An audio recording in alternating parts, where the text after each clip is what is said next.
കുവൈറ്റിലെ മംഗഫിൽ ഫ്ളാറ്റ് സമുച്ചയത്തിലുണ്ടായ തീപിടുത്തത്തിൽ മരിച്ച 11 മലയാളികൾ 9 പേരെ തിരിച്ചറിഞ്ഞു.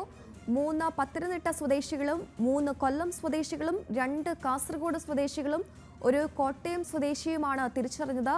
മരണസംഖ്യ ഇനിയും ഉയർന്നേക്കാനാണ് സാധ്യത. കെട്ടിടത്തിൽ താമസിച്ചിരുന്നവരിൽ ഭൂരിഭാഗവും മലയാളികളായിരുന്നു. അപകടത്തിൽ 30 ഇന്ത്യക്കാർക്ക് പരിക്കേറ്റിട്ടുണ്ട്. ഇവരിൽ 3 പേർ ആശുപത്രി വിട്ടു. കൊല്ലം ആനയടി സ്വദേശി ഷമീറിന്റെ മരണമാണ് ആദ്യം സ്ഥിരീകരിച്ചത്.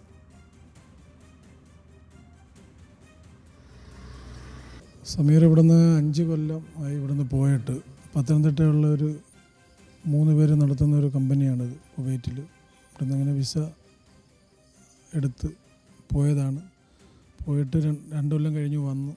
പിന്നെ 2 കൊല്ലം വീണ്ടും പോയിട്ട് ഇപ്പോൾ 2 കൊല്ലം കഴിഞ്ഞ് വന്ന് കല്യാണം കഴിച്ചു. പോയിട്ട് 2 കൊല്ലം കഴിഞ്ഞ് ഇപ്പോൾ വന്നിട്ട് പോയിട്ട് 8 മാസമായി. ഞാൻ അവിടുത്തെ ഡ്രൈവറാണ്, കമ്പനിയുടെ വലിയ വണ്ടി ഓടിക്കുന്ന ഡ്രൈവറാണ്. നമ്മളിവിടെ സംഭവം അറിയുന്നത് രാവിലെ 11 മണിക്കാണ്. കുവൈറ്റിലുള്ള തൊട്ട് ഷമീറിൻ്റെ കൂടെ തന്നെ ജോലി ചെയ്ത ഒരു അപകടം എടുത്ത് ചാടി അപകടം പറ്റി. ഇവിടുന്ന് 1 കിലോമീറ്റർ അപ്പുറത്താണ് ഒരു വീട്. അപ്പോൾ ഒരു വീട്ടിൽ വിളിച്ച് പറഞ്ഞപ്പോഴാണ് ഇവിടെ അറിയിച്ചത്. അങ്ങനെ പുള്ളി ഷമീറിൻ്റെ ഫാദർ തന്നെയാണ് വിളിക്കാൻ. സ്ഥലം ഓയിലാണ്. പുള്ളി എന്നെ വിളിച്ചു. സമീറിനൊപ്പം ഉണ്ടായിരുന്ന നജീബ് പരിക്കുകളോടെയാണ് രക്ഷപ്പെട്ടത്. ചേട്ടനോട് സംസാരിച്ചായിരുന്നു. ഉച്ചയായപ്പം വിളിച്ചായിരുന്നു. വീഡിയോ കോളോട് കാണാൻ പറ്റിയായിരുന്നു. അപ്പം സമയത്ത് ഹോസ്പിറ്റലിലായിരുന്നു. കാലൊടിഞ്ഞിട്ടുണ്ടായിരുന്നു.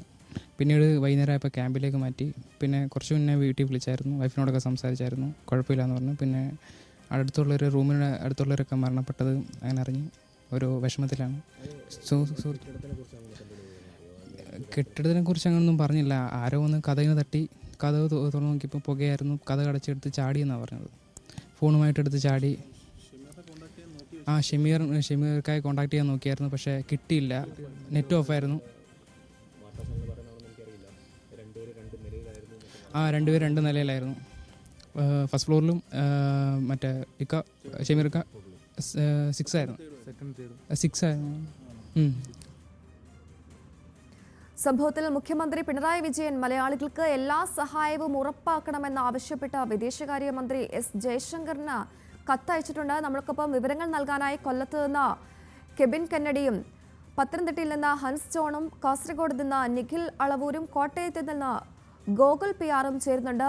ആദ്യം കൊല്ലത്ത് നിന്ന് കെബിൻ കെന്നഡിയാണ് നമുക്കൊപ്പം ചേരുന്നത്. കെബിൻ, എന്താണ് ബന്ധുക്കളടക്കം പറയുന്നത്? അതായത് മൃതദേഹം നാട്ടിലെത്തിക്കാനുള്ള നടപടിക്രമങ്ങൾ അടക്കം എന്തെങ്കിലും വിശദാംശങ്ങൾ ബന്ധുക്കൾക്ക് ലഭ്യമായിട്ടുണ്ടോ? നയന, കുവൈറ്റ് തീപിടുത്തവുമായി ബന്ധപ്പെട്ട് കൊല്ലം ജില്ലയിൽ 3 പേരുടെ മരണമാണ് ഇതിനോടകം സ്ഥിരീകരിച്ചിരിക്കുന്നത്. ശൂരനാട് വയ്യാങ്കര സ്വദേശി 30 വയസ്സുള്ള ഷമീർ, പുനലൂർ സ്വദേശി 29 വയസ്സുള്ള സാജൻ ജോർജ്, അതേപോലെ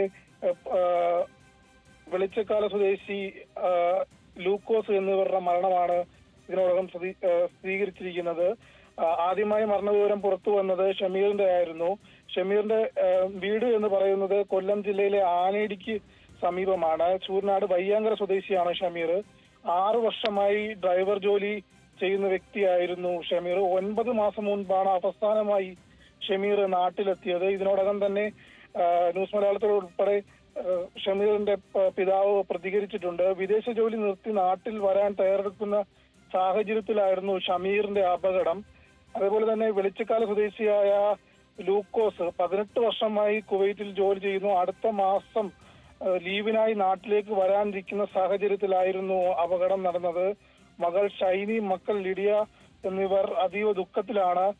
അതേപോലെ പുനലൂർ സ്വദേശി സാജൻ ജോസ്, നിലവിൽ പുള്ളിക്കാരൻ എംടെക് ബിരുദധാരിയാണ്. 1 മാസം മുമ്പാണ് കുവൈറ്റിൽ ജോലിക്കായിട്ട് പോയത്. ജൂനിയർ മെക്കാനിക്കൽ എഞ്ചിനീയറായി ജോലി ചെയ്യുകയായിരുന്നു. നിലവിൽ വിദേശകാര്യമന്ത്രി കുവൈറ്റിലേക്ക് എത്തുകയും അവിടെ നിന്ന് മൃതദേഹങ്ങൾ നാട്ടിലേക്ക് എത്തിക്കാനുള്ള ബാക്കി സംവിധാനങ്ങൾ ഒരുക്കുകയും ചെയ്യുമെന്നാണ് അറിഞ്ഞിരിക്കുന്നത്. ഇതിനായി Norka roots toll free number ഉൾപ്പെടെയുള്ള കാര്യങ്ങൾ പുറത്തുവിട്ടിട്ടുണ്ട്. നയന, പത്തനംതിട്ടയിൽ നമുക്കൊപ്പം ഹൻസ് ജോൺ കൂടി ചേരുന്നുണ്ട്. ഹൻസ്, പത്തനംതിട്ടയിലും 3 പേരാണ് മരിച്ചത് എന്ന് മനസ്സിലാക്കുന്നു. എന്താണ് ഇവരുടെ എല്ലാം വിശദാംശങ്ങൾ? അതെ, ഇന്നലെ ഉണ്ടായ കുവൈറ്റിലെ തീപിടുത്തത്തിൽ പത്തനംതിട്ട ജില്ലയിൽ നിന്നും ഇതുവരെ 3 പേരാണ് മരണപ്പെട്ടിരിക്കുന്നത്. പന്തളം സ്വദേശി ആകാശ്, കോന്നി സ്വദേശി സജു വർഗീസ്, വാഴമുട്ടം സ്വദേശി മുരളീധരൻ എന്നിവരാണ് ഇന്നലെ മരണപ്പെട്ടത്. ഇതിൽ എല്ലാവരും തന്നെ വർഷങ്ങളായി പ്രവാസി ജീവിതം പ്രവാസി ജീവിതം തുടരുന്നവരാണ്. പ്രധാനമായും ആകാശ് ഒരു യുവാവ് കൂടിയാണ്. ആകാശ് പ്രവാസി ജീവിതം ആരംഭിച്ചിട്ട് 8 വർഷമേ ആകുന്നുള്ളൂ. 1.5 വർഷം മുമ്പ് നാട്ടിൽ വന്ന് പോയത് കൂടിയാണ്.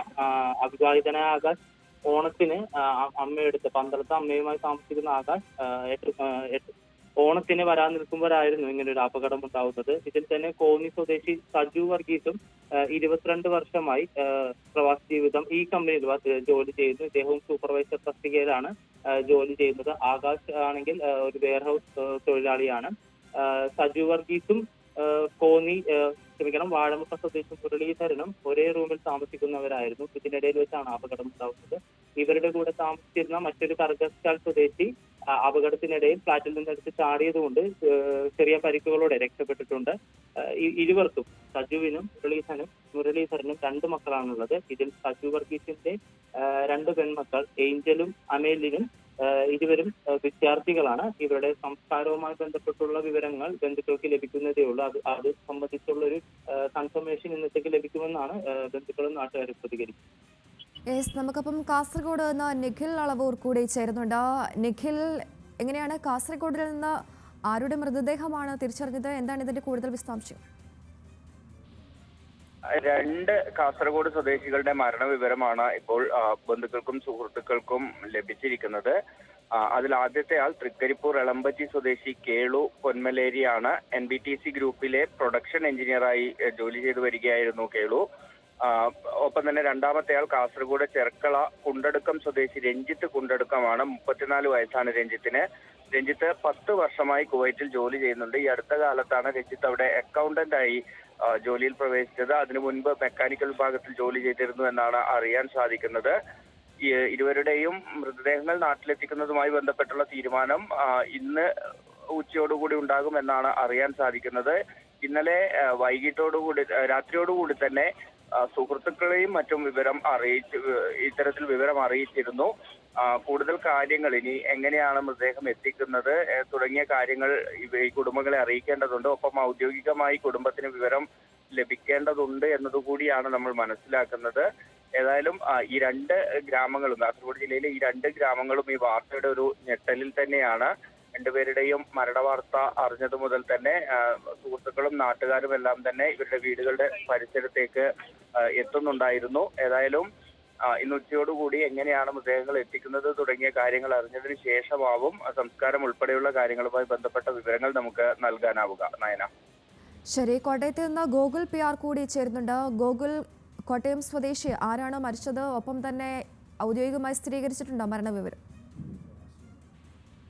നയന, തീർച്ചയായിട്ടും നിലവിൽ കോട്ടയം പാവാടി സ്വദേശിയായിട്ടുള്ള സ്റ്റെഫിൻ എബ്രഹാം സാബു എന്ന് പറയുന്ന യുവാവാണ് കുവൈറ്റിൽ നടന്നിട്ടുള്ള ദാരുണമായ സംഭവത്തിൽ ജീവൻ നഷ്ടപ്പെട്ട കോട്ടയം സ്വദേശി. നിലവിൽ 29 വയസ്സ് മാത്രമുള്ള യുവാവാണ്. അവിടെ എഞ്ചിനീയറായിട്ട് ജോലി ചെയ്യുകയായിരുന്നു. ജോലി ചെയ്ത് വരവെയാണ് ഈ ഒരു ദുരന്തത്തിന് സ്റ്റെഫിൻ ഇരയാകുകയുണ്ടായത്. പാമ്പാടി സ്വദേശികളായിട്ടുള്ള സാബു ഷേർലി ദമ്പതികളുടെ മകനാണ്.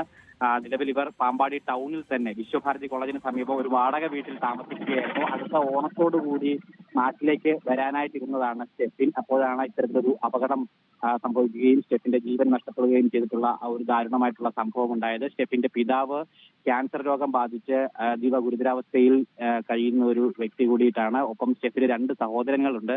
ഒരാൾ കുവൈറ്റിൽ തന്നെയാണ് ജോലി ചെയ്യുന്നത്, മറ്റൊരാൾ ഇസ്രായേലിലാണ് ജോലി ചെയ്യുന്നത്. നിലവിൽ കുവൈറ്റിലുള്ള സഹോദരൻ മുഖേനയാണ് സ്റ്റെഫിന്റെ ബാക്കി നടപടികൾ, അവിടെയുള്ള കാര്യങ്ങളൊക്കെ കുടുംബം നോക്കുന്നത്, അല്ലെങ്കിൽ ആ കാര്യങ്ങളൊക്കെ ചെയ്യുന്നത് മറ്റ് കുവൈറ്റിലുള്ള സഹോദരൻ മുഖേനയാണ് എന്നാണ് നമുക്ക് മനസ്സിലാക്കാനായിട്ട് സാധിക്കുന്നത്. എന്തായാലും ഇന്നലെ രാത്രി ഏറെ വൈകിയാണ് സ്റ്റെഫിന്റെ കുടുംബത്തെ ഈ ഒരു ദുരന്ത വിവരം അറിയിച്ചത്. നിലവിൽ അവരുടെ സമുദായ അംഗങ്ങളൊക്കെ ചേർന്ന് തന്നെയാണ് ഈ ഒരു വിവരം അറിയിക്കുന്ന ഒരു സാഹചര്യം ഉണ്ടായത്. എന്തായാലും വളരെ ദുഃഖകരമായിട്ടുള്ള ഒരു അന്തരീക്ഷത്തിൽ കൂടിയാണ് സ്റ്റെഫിന്റെ കുടുംബവും ആ ഒരു പ്രദേശവും നാടും ഒക്കെ തന്നെ മുന്നോട്ട് പോയിക്കൊണ്ടിരിക്കുന്നത്. നിലവിൽ ഞാൻ ആദ്യം സൂചിപ്പിച്ചതുപോലെ തന്നെ പാമ്പാടിയിൽ ഒരു വാടക വീട്ടിലാണ് സ്റ്റെഫിൻ കഴിഞ്ഞിരുന്നത്. പുതിയൊരു വീട് അതിന് സമീപത്ത് തന്നെ നിർമ്മിച്ചുകൊണ്ടിരിക്കുകയായിരുന്നു. ആ വീടിന്റെ നിർമ്മാണം ഏറെക്കുറെ പൂർത്തിയായതാണ്. ഈ സ്റ്റെഫിൻ ഓണത്തോടു കൂടി നാട്ടിലെത്തുമ്പോൾ ഗൃഹപ്രവേശം അടക്കമുള്ള ചടങ്ങുകൾ കൂടി നടത്തണം എന്നുള്ളൊരു ഉദ്ദേശം കൂടിയിട്ട് ഈ കുടുംബത്തിനുണ്ടായിരുന്നു. എന്തായാലും അത്തരത്തിലുള്ള സ്വപ്നങ്ങൾ കൂടിയിട്ടാണ് ആ ഒരു ദുരന്തത്തിൽ ഒലിച്ചു പോയതെന്ന് നമുക്ക് പറയാനായിട്ട് സാധിക്കും.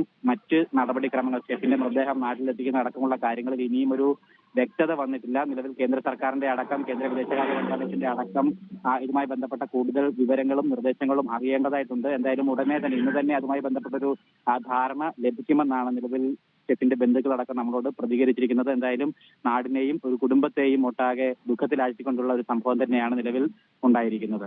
ശരി, കുവൈറ്റിൽ ഫ്ളാറ്റ് സമുച്ചയത്തിലുണ്ടായ തീപിടുത്തത്തിൽ മരിച്ച 11 മലയാളികളിൽ 9 പേരെയാണ് ഇപ്പോൾ തിരിച്ചറിഞ്ഞിട്ടുള്ളത്. 3 പത്തനംതിട്ട സ്വദേശികളൊപ്പം 3 കൊല്ലം സ്വദേശികൾ, 2 കാസർഗോഡ് സ്വദേശി, 1 കോട്ടയം സ്വദേശി ഇതടക്കമുള്ള മൃതദേഹങ്ങളാണ് തിരിച്ചറിഞ്ഞിട്ടുള്ളത്. ഒപ്പം സംഭവത്തിൽ മുഖ്യമന്ത്രി പിണറായി വിജയൻ എല്ലാ സഹായങ്ങളും ഉറപ്പാക്കണമെന്നാവശ്യപ്പെട്ട് വിദേശകാര്യമന്ത്രിക്ക് കത്തയച്ചിട്ടുണ്ട്. വിവരങ്ങളാണ് കൊല്ലത്ത് നിന്ന് കെബിൻ കെന്നഡിയും, ഒപ്പം പത്തനംതിട്ടയിൽ നിന്ന് ഹൻസ് ജോണും, കാസർഗോഡ് നിന്ന് നിഖിൽ അളവൂരും, കോട്ടയത്തിൽ നിന്ന് ഗോകുൽ PR നൽകിയത്.